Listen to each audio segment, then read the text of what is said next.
The Nasdaq market for Tilray Brands, Inc., TLRY, is currently closed. The last reported closing price was $1.54 per share on Friday, October 17, 2025, with an after-hours trade pushing the price to $1.57. Now, when we look at that $1.54 figure, the immediate expectation is that the recent spike following their last earnings report, which saw the stock climb nearly 42% over the month leading up to mid-October, has completely evaporated, or at least stalled in a significant way. You hear a $1.54 closing price, and considering the market's general excitement around cannabis reform, you think, why isn't it higher? This is where the simple narrative breaks down, because the real story here isn't about regulatory hype, it's about a company fundamentally shifting its business focus, and the stock is still grappling with the massive non-cash impairment charge that hit the books in their fiscal third quarter. Forget the headline revenue miss for a moment.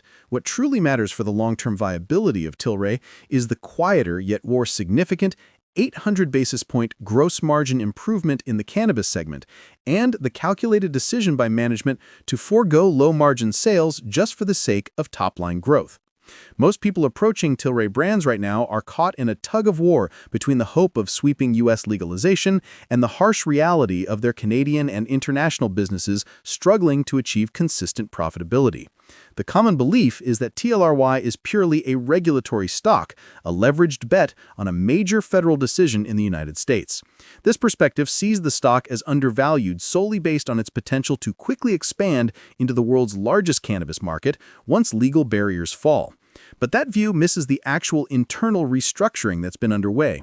Management, led by CEO Irwin Simon, has been very clear they are not waiting for U.S. reform. They are aggressively building a diversified consumer products platform with 4 distinct segments: cannabis, beverage alcohol, distribution, and wellness. This move is a direct acknowledgement that basing the entire valuation on a single legislative event is not a sustainable business model. The reality is that the diversified model is the safety net, while the international cannabis expansion, particularly in Europe, is the sleeper growth engine that's flying under most investors' radar. Let's dissect the recent stock movement. The stock's performance leading up to its Q1 fiscal year 2026 report, which was delivered in early October, was volatile. The subsequent price action, however, was highly instructive. On the day of the Q1 earnings announcement, the stock actually surged despite the company reporting a revenue decline to $185.8 million against expectations of over $213 million. The initial market reaction, which saw the price jump, was driven by a single, crucial element: the company's focus on profitability metrics. They explicitly highlighted that their decision to discontinue low-margin product lines, a move that impacted revenue by about $13.2 million, was strategic. This is the difference between Wall Street's expectation of growth at any cost and management's focus on profitable growth. Investors who actually read the report realized the gross margin in the cannabis segment hit 41%, the highest in nearly 2 years, a significant operational achievement. This spike in enthusiasm was the market rewarding operational discipline over revenue vanity, an unexpected reality in a sector long obsessed with sales figures. However, the momentum is difficult to sustain in a sector facing significant macroeconomic headwinds and a lack of clear federal direction south of the Canadian border. Volume is always a factor with Tilray, and recently the average daily trading volume has been around the 64 to 88 million share range, keeping the stock highly liquid but also sensitive to day-to-day news flow. A key resistance level around the $1.70 mark, which has been tested several times, remains a psychological barrier. Looking at the longer time frame, the stock is traded in a very wide 52-week range from a low of about $0.35 to a high of $2.32, which tells you everything you need to know about its extreme volatility. The stock is a trader's dream and a long-term investor's nightmare, fluctuating wildly on every whisper of regulatory change or any minor quarterly beat or miss. The institutional activity also reflects this confusion. While the total number of institutional holders at 349 decreased slightly in the most recent reported quarter, the overall institutional position still represents a substantial holding. Funds like Tidal Investments and Citadel Advisors are among the largest holders, but there is also a clear trend of some institutions reducing their exposure, while others, like Citadel, aggressively increase their holdings, sometimes by triple-digit percentages. This conflicting institutional behavior underscores the fundamental uncertainty surrounding the stock's true valuation. You have smart money on both sides of the trade. The long-term bear case, which has contributed to the stock's significant decline over the last 5 years, isn't about the diversified structure itself, but about the difficulty of turning those acquisitions into a cohesive, profitable whole. The massive net loss of nearly $794 million reported in a recent quarter, largely due to a non-cash impairment charge of approximately $700 million, is a glaring reminder of past overvaluations and the difficult market they operate in. This impairment stemmed from the write-down of goodwill and indefinite-lived intangible assets, a technical way of saying the assets they bought aren't worth as much as they thought they were, given the current macroeconomic climate and stock performance. The CEO, Irwin Simon, has reiterated a focus on building a valuable consumer company, noting that he believes people don't fully appreciate the value platform created by consolidating assets in beer, spirits, cannabis, and wellness. This statement is the heart of the expectation versus reality framework. The expectation is quick profits from cannabis alone. The reality is a slow, costly corporate restructuring to build a recession-resistant consumer goods foundation. Drilling down into the business segments offers the clearest path to understanding where future value might come from. The beverage alcohol segment is a surprisingly solid performer, seeing a slight increase in net revenue despite the company's self-imposed SKU rationalization, which cut $6 million in unprofitable products. The gross margin here also improved. Tilray is now ranked as one of the largest craft beer companies in the U.S.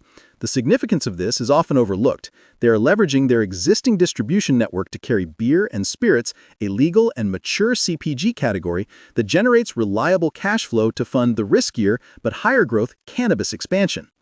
The distribution segment, largely driven by CC Pharma in Germany, also showed an 8% increase in net revenue. This is a crucial piece of the narrative, as it positions Tilray as a major player in Europe's medical cannabis distribution, irrespective of recreational legalization.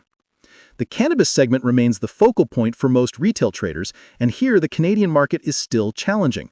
Tilray is the largest legal cannabis company in Canada, with a strong market share in products like pre-rolls, beverages, and oils. They are focused on gaining market share in flower, a particularly competitive category. The core problem in Canada isn't market dominance, but the tight regulatory environment and oversupply that crushes pricing power. The real growth story, the unexpected one, is the international medical cannabis business, which is expanding rapidly. The recent announcement of expansion in Panama is a smaller event, but strategically, it signals the continued execution of their global growth plan, which has already seen significant revenue increases in Europe, even with regulatory friction and permit delays in key markets like Portugal. The company's international cannabis revenue grew by 112% year-on-year in their latest reporting, excluding Australia. That is the number that should command your attention, as it speaks to a growing market that doesn't rely on a single act of U.S. legislation. The future outlook for Tilray Brands is entirely dependent on sustained execution of this margin-focused, diversified strategy. If they can continue to improve segment-level gross margins, reduce operational expenses, and grow their international cannabis footprint, the valuation disconnect between the current price and a fair value assessment could eventually close. Analysts on average currently have a modest price target slightly above the current trading price, with a majority recommending a hold rating, indicating they are waiting for more definitive signs of consistent profitability. The biggest potential catalyst remains U.S. regulatory reform, whether it's a full legalization or a significant rescheduling of cannabis. Management is on record saying they are prepared to act quickly, either by leveraging existing infrastructure or through targeted acquisitions to capture that market opportunity. But the more important self-driven catalyst is the successful integration and optimization of their beverage alcohol assets, which provides the necessary stability. The risk is that this complex integration fails to deliver the expected synergies, forcing further impairments and capital raises that dilute shareholder value. Given the complexity and volatility, it is absolutely essential to consider both the high-growth cannabis aspirations and the steady cash flow-generating foundation they're attempting to build.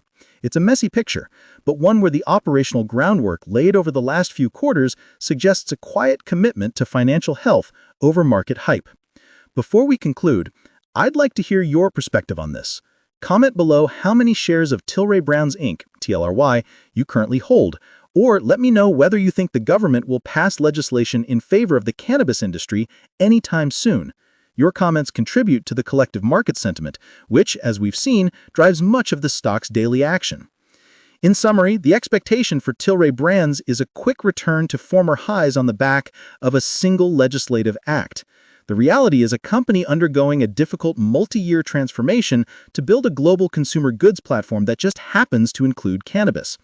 The recent price surge was more a validation of a shift toward margin and operational efficiency, like the 800 basis point gross margin increase in cannabis, rather than pure revenue growth. The large non-cash impairment is a clear-out of past mistakes, paving the way for a more realistic future. The core insight is this: the true value in Tilray may not be in the speculative Canadian cannabis market, but in the quietly expanding European medical distribution and the stabilizing cash flow from their diversified alcohol assets.